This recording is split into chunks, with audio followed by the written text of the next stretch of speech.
I'm Rosalind Carita, and today I'm standing in front of Archwood. I'm on the Austin Peay campus, and this is History and Heritage. Stay with us as we take a tour inside Archwood. Hi, this is the Restore. My name is Catherine Norbeck Daly, and I'm the manager here at the Habitat for Humanity Restore. Everything we sell in here is donated. All of the proceeds go to benefit the Habitat for Humanity homes. We take windows, doors, building supplies, cabinets, household goods, and we will pick up. The Restore is located in downtown Clarksville at 408 Madison Street, across from Madison Street United Methodist Church. The phone number is 645-4242. Call us to schedule your next donation pickup.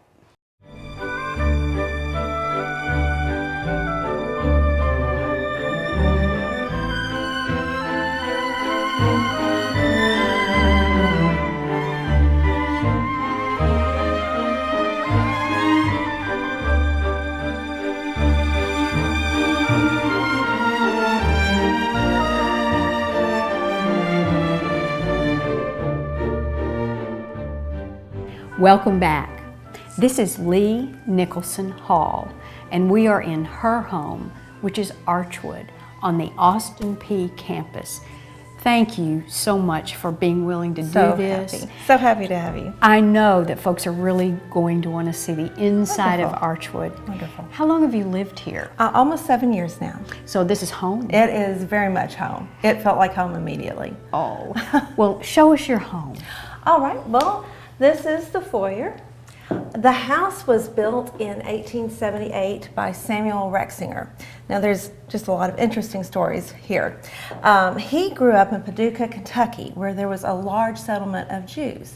And then after the Civil War broke out, he joined the Union Army and enlisted as a private. And during the war, he had some acts of bravery which earned him the rank of captain.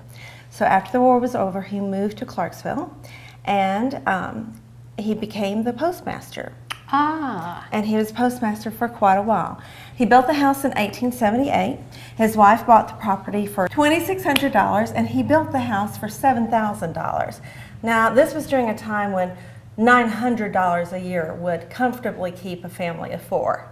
So this was real money in that time. By my rough calculations, that would be like $490,000 for the construction and around $70,000 for the property. Okay, So and that does help. That money. gives you a little perspective.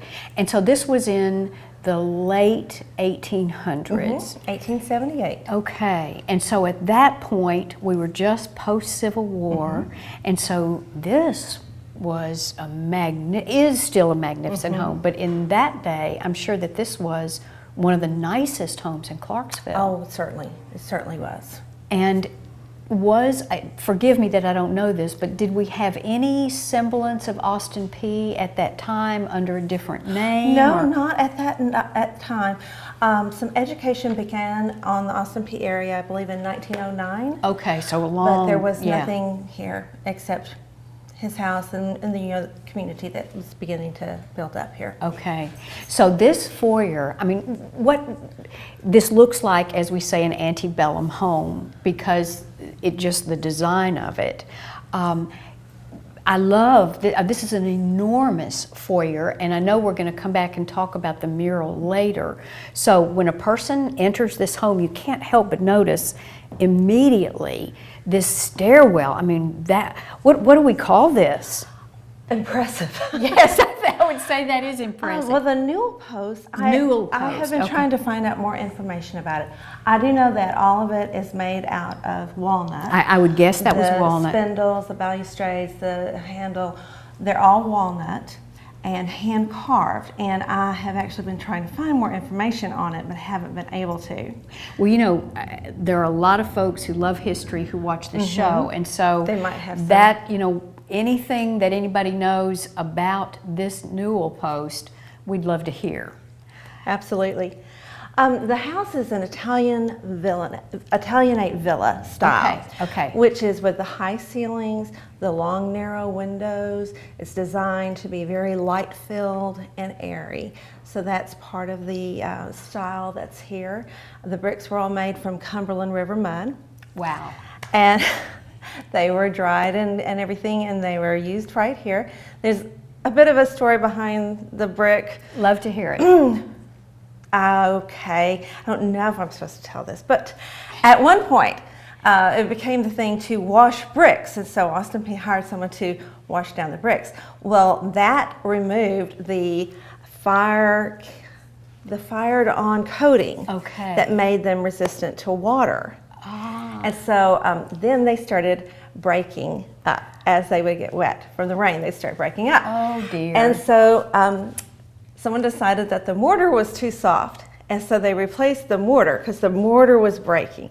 So they replaced the mortar with contemporary mortar, which is much stronger than the 1878 mortar and was stronger than the bricks. And so then as the bricks would swell, it was the bricks who were breaking. Oh my, so there really was a problem. There really was, and it was ongoing when we got here. And one of the first things that Tim did was there was already prepared through the Tennessee Board of Regents to have the house sealed. So we had the house sealed, and they also were supposed to have the basement sealed, but him being who he is decided that the basement did not need to be sealed. Okay, so we saved a little money. He saved some money, right? That's that's how we got through the recession without laying anybody off. So he got the place waterproofed, and it was really horrible because for any number of months, I would go to my bedroom window or my bathroom window, and I'd raise the blinds, and there'd be a person, on the ladder right there. And I mean, well, when you live in a home like this, I'm sure that there is serious maintenance that has to go on. There is. It does take quite a bit of maintenance, but it's beautiful. So take us in here and show us this other beautiful room. All right. It has the tall, narrow doors, and very thick walls. You'll see it has the old hinges. Oh, these are the original hinges. Those are incredible. Remarkable. And the original doorknobs. Very different. Now you'll see that this room has a modern lock on it. And that's because the Crockrells divided the house into apartments when Fort Campbell was being built, and they took in 3 families. A lot of the older homes in Clarksville, that's exactly what happened. So the Crockrells lived here in what period? 1930s? They bought the house probably in 1938. Okay. And they did the renovations in 1942. Okay, and so 3 families lived in here. 3 families lived with them. So then the Archwood itself was apartments and then was renovated back to a single family. Single residence. Very interesting. Now, this is amazing that these are the original doorknobs. And this is an original lock. I no longer have the keys for the deadbolt. Incredible. But I just think they are very beautiful. They are beautiful. Now, all of the woodwork is walnut. And this is original? This is all original. And what about the floors? Well, the floors are interesting. These, the house was messed up very badly by the tornado in 1999. It was in fact lifted up and sat down not quite right. I didn't realize that. No, I didn't either. I used to be down in the basement during a tornado warning, and I'm thinking, this house was stood in 99, first floor. Yeah. Tornado, no worries. And then I found out, no, it picked the house up and set it back down. Incredible. So now I'm not quite so calm about it. What would this room, would this be what you would call a parlor back in the day? I call this room the living room because we do have another room that seems more like a parlor. Okay. Now this is one of the, I should tell you about the shutters. And the floor. The floor was taken out of, after the renovations were started, the floor is what used to be the flooring at Union Station in Nashville. And almost all of the house is done with the flooring, the wood that was in there, that was replaned and made to look like the floor that was in here. So its period is correct. It is as old as it would have been, but it's not the one. That's my understanding, and it's longleaf pine. It is quite soft, and dog claws are evident. And then the shutters were hand built, again trying to keep the era of everything the same, from a stadium at Belmont that was being torn down. So that's where that wood came from. But how wonderful that you were able to access and to keep this really everything in the same period, so that you have, when it's all put together, you have an appreciation and a feel for the original home. Well, in 1977, it was renamed. It had been the Samuel Rexinger House. Okay. And it was renamed to Archwood. And why did they pick Archwood? I understand because of the arches on the front porch. Well, it makes sense. The arches Those in the are woods. a particular style of Italian villanite architecture. I know I'm saying that wrong, but I believe it was because of those. Okay. And then it was put on the National Historic Register. So there are a lot of requirements now. Yes, there are. Like, I mean, it's not, you can't just do any old thing. You really, Right. it's very rulish. I have a cracked window in my bathroom that I think I'm going to leave for the next president to take care of because I can't find the antique glass that looks like this. Right. Because this glass has just got small areas, small bubbles, small irregularities. And the only glass I can find right now is just, it looks almost artificially made to look, it doesn't really look antique. I was noticing the glass over here, because I can see out the window, that to my eye, that is very old glass, because Yes. you can see the ripples in it. It's not, it doesn't look perfect manufactured. It kind of has its own beauty. I mean, you really can see the ripples. It is in really it. nice. Now, another thing about the tornado is when it took the roof off of the house, and it broke out every single window in the house except the etched windows on the front door, which were imported from France. Amazing. It showed like a wood nymph, and Right. they're gorgeous, gorgeous windows, and those are the only two They were spared. that were not broken. Oh, and I see we have a fireplace. Yes. Is this, Yes, we was this do. added with the apartment, or was No, this is original to the house. It's made of Italian marble. And in 1980, a fire was started, apparently from this fireplace. This was also at that time a gas fireplace, but apparently it caught fire between, the attic has 2 levels. Okay. And apparently it caught fire between the 2 levels, which made putting it out very difficult. And they had to tear out a lot of stuff, use a lot of water. So there was a good amount of water damage in 1980. And at that time, it was going to be about 6 months of repair. So they bought President Riggs and his wife the house out on Dunbar Cave, Okay. which became the president's house. Okay. I wondered why, and now that makes sense, that's why they had a different home. Because I'm sure that any president would want to live in this gorgeous home. Who wouldn't want to live here? So this was Beautiful. original. Yes, it was. The fireplaces, I have one even prettier to show you. The fireplaces are hand-carved from Italy. They have taken a lot of wear through the years and have not been treated with the respect they should have been.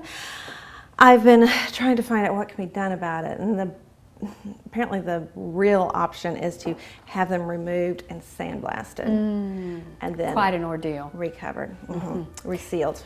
Well, everything in here just fits so perfectly and cleanly, and I love this woodwork on the top. You know, it's like, I mean, I assume we call these things crown molding, but this is like double crown molding. It is amazing. Now this is also original, and it was made from plaster, the old way. It has horsehair and hemp in it.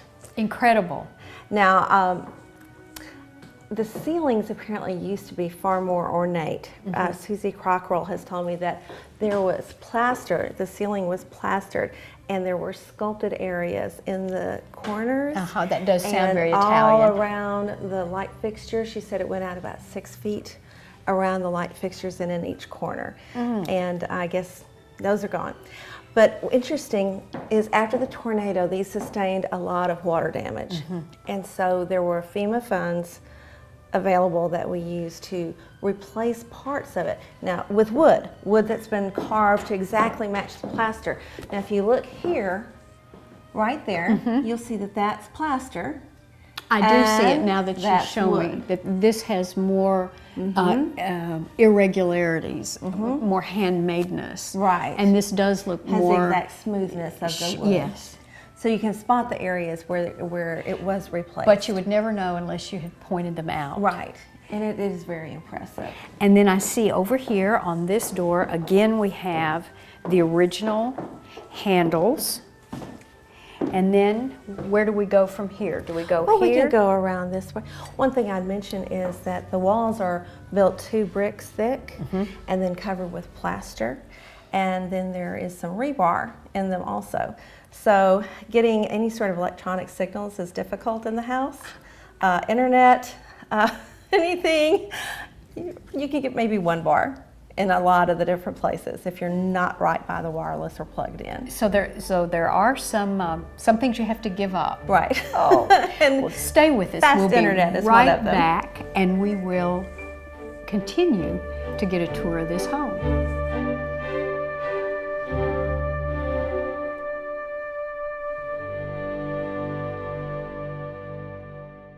Have you ever been hungry, worried about where you're going to get your next meal? Loaves and Fishes is an organization feeding the hungry. Primarily through volunteer efforts and donations, we are able to accomplish this mission. Loaves and Fishes provides a midday meal Monday through Saturday year-round. We provide food to agencies helping the needy through our distribution program. If you would like to donate, get involved, or for more information, you can find us on the web at www.loavesandfishestn.org. Please help us with our mission of feeding the hungry. Change how children in your community grow. Our children need us more than ever. Donate or volunteer. BigBrothersBigSisters.org. Hi, this is the Restore. My name is Catherine Norbeck Daly, and I'm the manager here at the Habitat for Humanity Restore. Everything we sell in here is donated. All of the proceeds go to benefit the Habitat for Humanity homes. We take windows, doors, building supplies, cabinets, household goods, and we will pick up. The Restore is located in downtown Clarksville at 408 Madison Street, across from Madison Street United Methodist Church. The phone number is 645-4242. Call us to schedule your next donation pickup. Will you become a guardian angel? The Humane Society has been saving lives and helping families since 1968. We are an independently operated nonprofit organization, and the strength of our programs rely solely on donations and grants. Your donation will allow us to save animals from the local county shelter, as well as provide low-cost spay-neuter vouchers and more. All of our programs are geared toward providing families with options that prevent them from surrendering personal or found pets, which might otherwise be euthanized at a shelter. Please be a guardian angel today.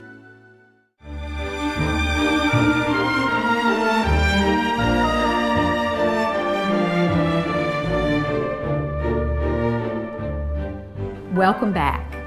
Lee and I are standing at the back stairs, and that's kind of an unusual thing to have back stairs. So do these go up to the bedrooms? They do. They go up to the bedroom levels. This was original? This is original to the house. It does make a turn and goes on up.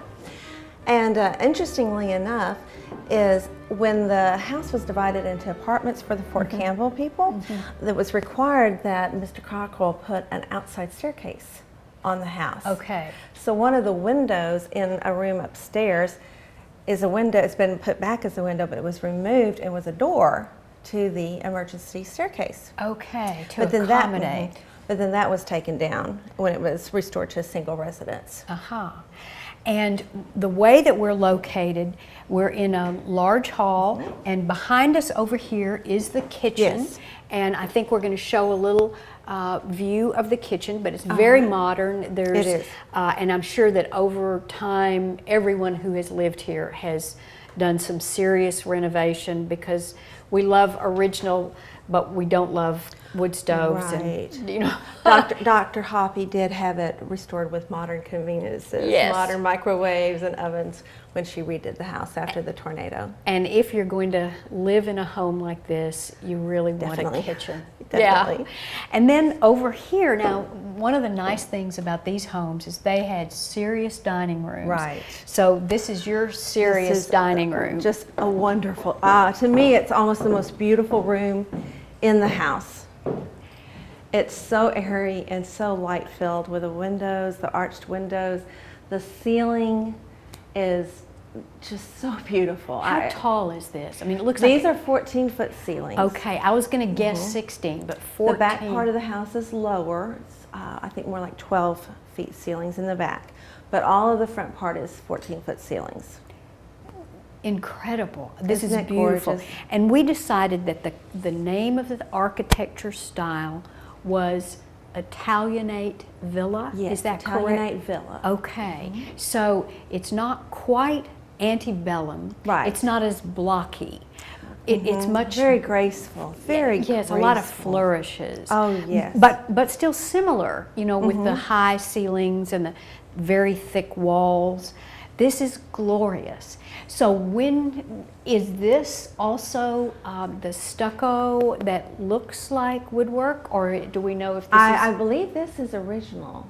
Okay. Plaster on the ceiling. And as we look at it closely, I can see that there are sort of ripples. So I'm guessing that that is correct. And I believe that that ceiling medallion is original also. Oh, really? The others, I believe, are old but replacements. Right. But I believe this is original to the house.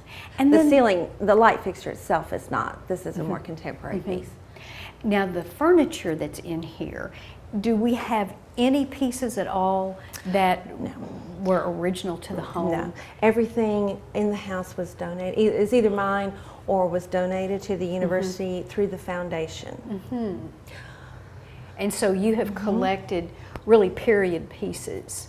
Right. Largely, Now, or everything he was here when I got here, Okay. except the table and the buffet were donated since I got here.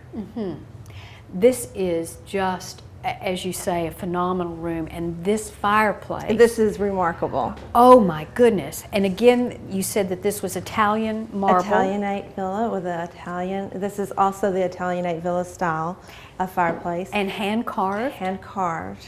And we now have. And it was imported from Italy. Originally. And so this is original to the This house. is original. Just the amount of original that is still in this house is amazing. Oh, yes. Because usually by this time, and especially if it had been an apartment, things get damaged. This is huge and beautiful. I am sure you have had many wonderful dinners in this dining room. It's a wonderful place to have dinners. Oh, glorious. I have had one person come up to me and say, "Oh, this used to be my office."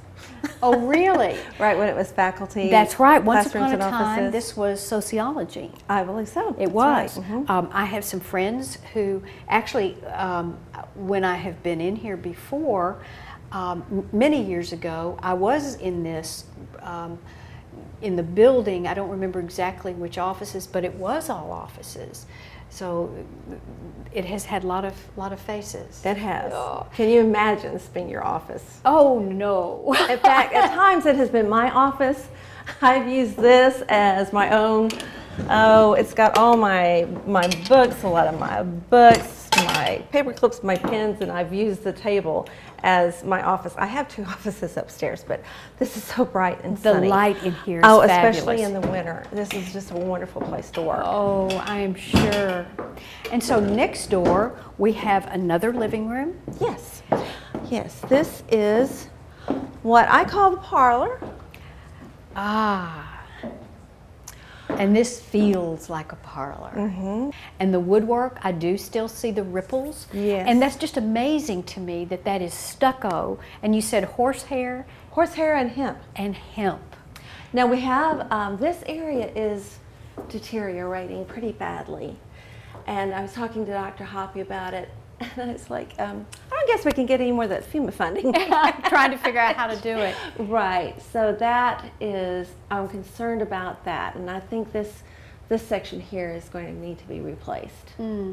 This whole window Isn't it wonderful? is just dramatic Oh, so and beautiful. deep, and I can just imagine another time when we're in this house. Now Ruby and Susie Crockrell donated the piano to the house. And when this we were touring, Tim plays piano, and he saw it, and he so casually said, "Does the piano stay with the house, or is this your own piano, Dr. Hoppy?" She's like, "It stays with the house." And I could hear Tim going, "Yes." That is wonderful, and that just shows how this has become a home. Now we did have to have a film put on these windows because that's the southern exposure, and so that was just beating down on the piano. So you had to protect it. It was constantly going out of tune, and he was very concerned because this is a fine piano, and he was very concerned that it was ultimately going to be ruined by the constant sun exposure. So we did have a film put on these 3 windows, and you can hardly No, tell I can't tell it at all. Even from outside, you can really not tell it. Ah, this is glorious. So I love this what's frame. next? And I can tell you, this is a very comfortable class. It looks comfortable. It is very comfortable. Well, we are back to the foyer. Back to our large and beautiful foyer. How many bedrooms do you have upstairs? I have 4 bedrooms and 1 large living area. So we have a corresponding room to this room upstairs that we use as our family room. And then we have this very large foyer that's right up above us. And then I have a study right here. And interestingly, as Mrs. Cockrell made that foyer the playroom for all the children when the families lived here. And then there's a small room in the back corner that I later turned into my office because I hadn't taken into effect that there are no doors, so no privacy whatsoever. So I have a little bitty room. I have a little bitty room at the back that I now use. And something very curious that Susie was telling me about is when her family moved in here in 1938, there was a rosewood coffin in the attic, in the back corner. A rosewood coffin? Yes. Now, this is... It was empty. Well, I wasn't even going to ask that. It was empty. That's incredible. What did you do with it? Or I what did don't she know. do? She doesn't know. She doesn't know what became of it. So the lineage of the house is Samuel Rexinger built it. And then 11 years later, Dr. Brandow bought it. And his intention was to make this into a sanitarium, but he wound up, his partner, Ross, and I believe Dr. Runyon was in that also, they wound up opening the sanitarium in the Ross home, which I understand is in the Sango area. So then he died in about 1926, I think it was, and Julian Frank Gracie bought the house. And I knew, you had told me that the Gracies had lived here at one time. And the way he got the house is Dr. Brandow lived here. He had 5 children. One of them was Iris. And then Julian, after Dr. Brandow passed away, Julian married Iris and bought the house from the estate. Now, they had a daughter that they named Iris. And her name now is Iris Gracie Todd. And this is very fascinating, at least to me. She contacted the university and said she was going to come up here with her grown children, and would it be all right for her to show the house to them? And we of course said yes, and I said, oh, let me have lunch for y'all, and I'll show you all around. And so they came, showed them the house, we had lunch, and we're sitting down, and she starts, I knew they lived in Houston. She starts talking about, they live on Bolsover. And I literally hit the table and said, no, you don't. And she's like, yes, I do. And I said, we lived on Bolsover. So it all Bolsover is 1 mile long in Houston, Texas. That is incredible that there was a connection like that. We moved into the house, which had been converted into a fourplex. We moved into the house that her family originally lived in. So y'all have been following each other around. And when we lived there, she lived 1.5 blocks up the road. That is incredible. Isn't that remarkable? And I love that you know all the lineage of this house. That's very unusual to have a house this age that we really know everyone who lived in it. So I appreciate you showing this around, showing us all around. And it is our intention that we are going to do another show where you tell us about the mural and some other pieces in this home. This is History and Heritage right here at Austin Peay State University at Archwood. This has been the home of the presidents for a long time, and Lee has been gracious enough to take us inside the home. This is your history and your heritage.